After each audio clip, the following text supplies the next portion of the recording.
Greetings from a hotel room in Tel Aviv. So you clicked for the boring system that gets you to $10 million, past $10 million, and I'm going to show you the cash conversion playbook that we use in our companies to shorten the time between selling something and seeing the money come back into your account. Imagine you run a lemonade stand. So there's products you have to buy like lemons, sugar, water, the stand itself. There's a ton of stuff that has to go into actually running the lemonade stand. And then you have to make the lemonade and then you have to sell it. And after that, you have to wait some time to get paid. Maybe the kids or the teachers or the parents have to pay you, or they pay you through a credit card, and the payment processor takes a bit to release the funds so that they can go back into your bank account or whatever it is. At the end of the day, whenever you invest into a business, it's going to take a few days, at least 15, to get your money back. So the question is, how long does it take for my money to come back to me after I send it off and it disappears? If your money is gone for a long time, it's really, really hard to grow. You can sell more and more lemonade, but after a certain point, you need money to buy more lemons ahead of time to keep up with the demand. So if your money comes back fast, you can buy more lemons, make more lemonade, and grow your stand safely without running out of money. Business people have a fancy name for this, and it's called the cash conversion cycle. How many days does it take for my money to leave my bank account, go out, do its job, and come back with more friends? This is the question that every financial officer in every company needs to have the answer to. We can shorten the cash conversion cycle by getting people to pay sooner, not buying too much inventory, or paying our vendors at a later date than what we agreed on. If you keep this money loop short and tight, you can scale a business past $10 million without ever running out of cash and choking out your business. So this is why you're getting customers, but you still can't scale. This formula right here is the most important formula for any business. If you've never seen this before, ingrain this into your head. This is the most important formula on the planet. It's your cash conversion cycle. It is literally the 3-step process every business has to take, from your grandma's knitting business to Apple and Nvidia selling massive quantities of goods and services. This is the holy grail of financial formulas and systems that you need to use in your business to scale properly. And it looks intimidating. I understand. It's going to take some time to get your head around it. But once you do, it'll help you as a business person make better decisions every day when it comes to people pitching you new ideas or new services or new investment ideas and opportunities. It'll help you with talking to your customers, getting the right information from your customers. It'll help you with your business partners and service providers and vendors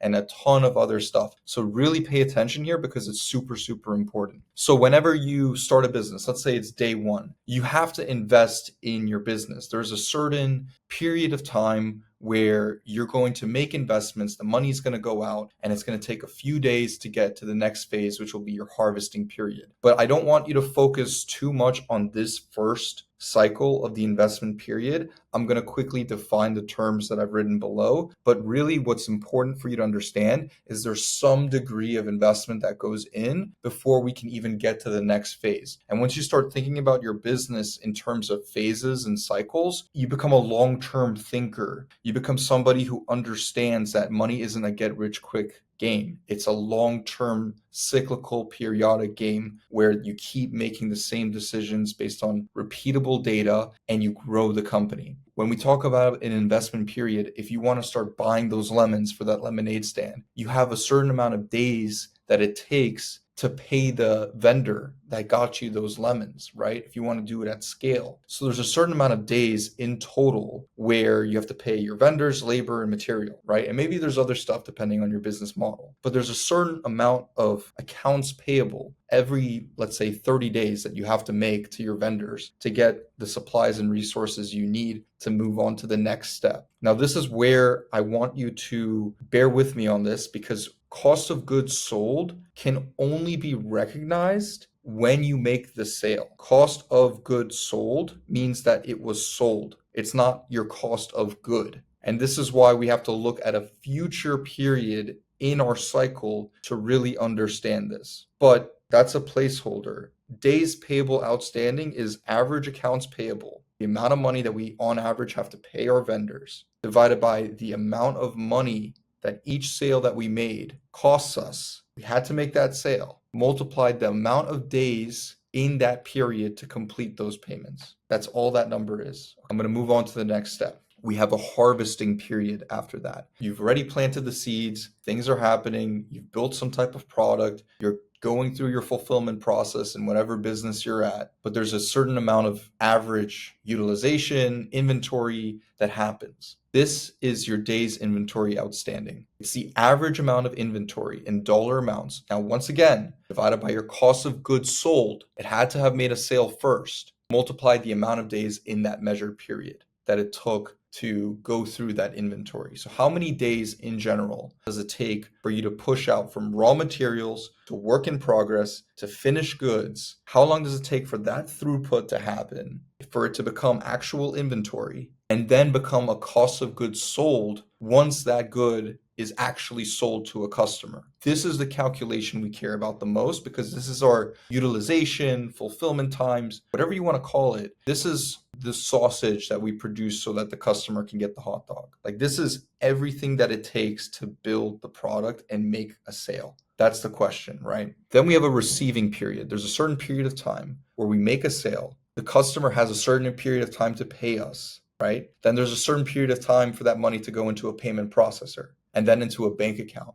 And what we're trying to understand is how many days does it take for that entire throughput to happen before that cash can come back into our bank account. So your accounts receivables is that payment processor situation. Your customer's paying you 5 days later, 7 days, 30. We have 90-day payment terms with some customers, right? Because it's a lot more money. That figure divided by the amount of actual sales you made, multiplied by the days that it takes for that process to happen until the cash hits your bank account, is your days sales outstanding. So just because we can record a sale happened doesn't mean we can call it cash collected. I've had arguments recently with people in one of our companies about this very concept, but it's so important for you to understand that your sales that you make are not considered collected revenue until they go through this entire process. And then once again, as a business owner, you have to make that reinvestment again, and you have to invest in a new period. So then we go back to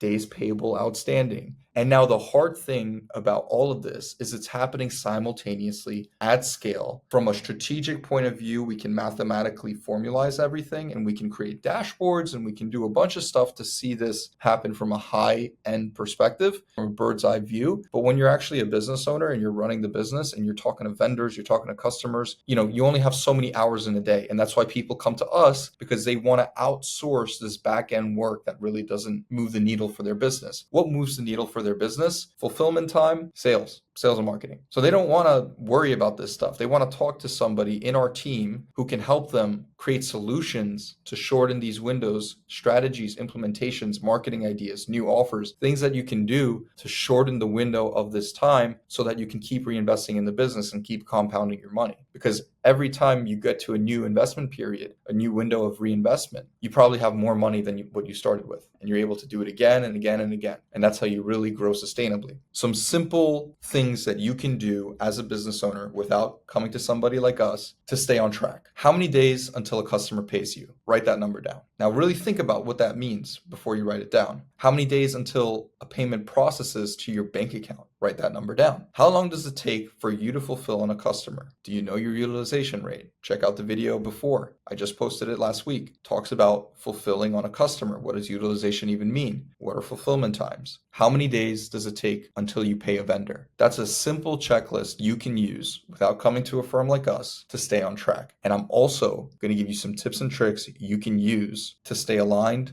some creative ideas that maybe can get the juices flowing so that you can keep running your business more efficiently and make more money, and then leave a good review at Green Mountain and say, hey, these guys helped me scale my business from just one YouTube video. Imagine what would happen if we worked every single week or day together. Shareholder value, baby. If you're a service business, consider artificially capping how many clients one service professional in your company can handle per week. So just because you've got a super awesome fulfillment officer and he says, oh, I can do 20 clients a week. No problem, David. Say, no, actually, you're going to do only 10. Maybe you give them a raise for just doing 10 really well. Customer satisfaction might go up. You might get more referrals. You'll be able to raise your prices, and you'll be able to hire more staff. Because at scale, as the marketing machine comes in, certain people are going to fall through the cracks where you can't keep hiring A-level talent. You might have to start hiring B-level talent. Ideally, never C-level talent. But certain people just don't have the same ambition as the business owner or the entrepreneur about the vision of the company. And at scale, these things get more and more messy. They get more murky, the water gets murky. So if you're in e-commerce, ask your vendors for longer payment terms, because you can use that cash in that 30 to 45 day window to liquidate some ad spend, make more money, make more sales, make maybe some pre-sales. Obviously, plan this out. This is what we do in our company. We plan out cash conversion cycle. We financially engineer things that we can do with our vendors, with our suppliers, with our customers, with our data, to improve our cash conversion cycle so that we can compound faster in between all these people that we have to pay, all the money that's coming in. And this is really the game. It's like, how do we keep compounding this cycle in the most efficient way possible? That's what real finance is about. Then factor in your advertising spend in your cash conversion cycle. I've seen so many companies only focus on their fulfillment or the time that it takes for a product to get sent to a customer, instead of actually thinking about advertising as part of their cash conversion cycle. There are certain companies that literally will not factor that in. They won't factor in CAC. They won't factor in certain KPIs that are so important in this calculation, simply because they say, oh, it's not actually core to the business. Well, it's super core to me. It's core to the contribution margin that we talk about in all the videos. Use your credit cards. Find better lines of credit. It's so important, because when you get that cash crunch, you're going to rely on your credit facility to help you make it through that cash crunch. Otherwise, your bank account shuts you down. People are always coming to us when times are tough. And yes, we can do a turnaround. It's really hard and it's really expensive for the owner in the long term, because they have to give up equity to work with us. If we even choose to do so, it's a lot easier to solve these problems when you have money than when you don't. So get ahead of it now. Don't just sit and wait. Like, really audit your business and ask yourself these questions. Maybe you can start taking deposits from customers before beginning the work. So if you have a customer that wants to come and work with you guys, he says, oh, well, let me come back to you in 1 or 2 months. Ask them, hey, are you willing to put down a deposit to reserve your spot? We're incredibly busy. Do you want this or not? That'll make your sales rate go up too. I promise you it will. It works in our companies because we're busy. We don't want to waste our time. We don't want to waste our slot. It costs a certain amount of money to just have a conversation with a customer. If they're motivated, have them put their money where their mouth is. That's all it is, right? It's simple business. We know the stats for everything. So it's like, hey, you want it or not? This stuff works. It helps people. We're in business for a while. It helps people. Do you want this or not? I understand you might need 2 months. Maybe you're waiting for a bonus or whatever before you can make this investment. Put something down now, because I can't guarantee you a spot in 2 months because demand is so high, especially in service businesses. Another thing you can do is to actually remind your customers to pay on time. I recently worked with a basically 7-figure agency owner who had close to 6 figures of money just not collected from their customers. And within like a week of working with them, I was like, hey, do you know that all your money problems and your cash flow problems could be solved within this week if you just went and collected on your customers? Boom.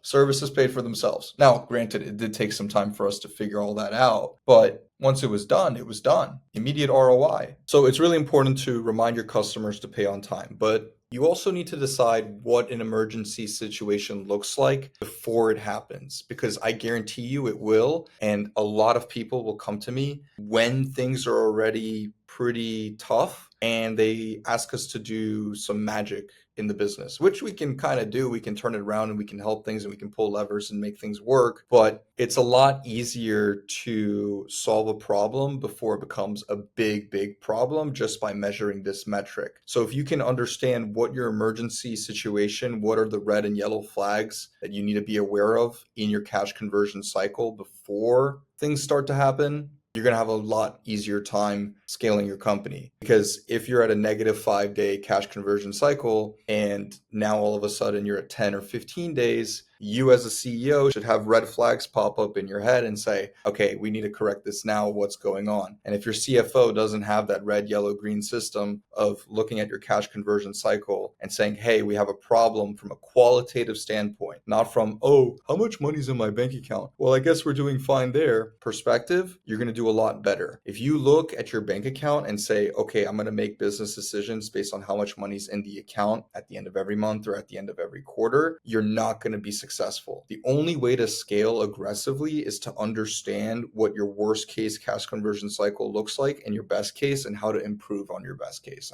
ideally. So you need to know what your emergency situation looks like from a cash conversion cycle standpoint before you look at it from a bank account standpoint. Because your worst case situation is bankruptcy. How do you avoid bankruptcy? Figure out your cash conversion cycle. If you go and have conversations with anyone in our team about your cash conversion cycle, you will be triggered with questions that you've never even thought of before that will change the way you look at your business. It'll give you new ideas. It'll give you new ways of thinking about how you can create new products or invest in new tech or talk to new customers or old customers or vendors and suppliers. It changes the way you run your business because you know what your emergency situation looks like. And the way we triple protect the situation, we keep layering these financial systems and protections in place in the company, is by building the budget and sticking to it. That budget's based on the cash conversion cycle. We've had clients month after month tell us, man, I don't know how I'm going to hit that figure in my bank account this month. I don't think sales are going to look like that. I don't know. I'm not sure. I'm not certain. And then at the end of every month, they go, man, how did you know that is what was going to happen? Like, how did you know that this is what's going to happen?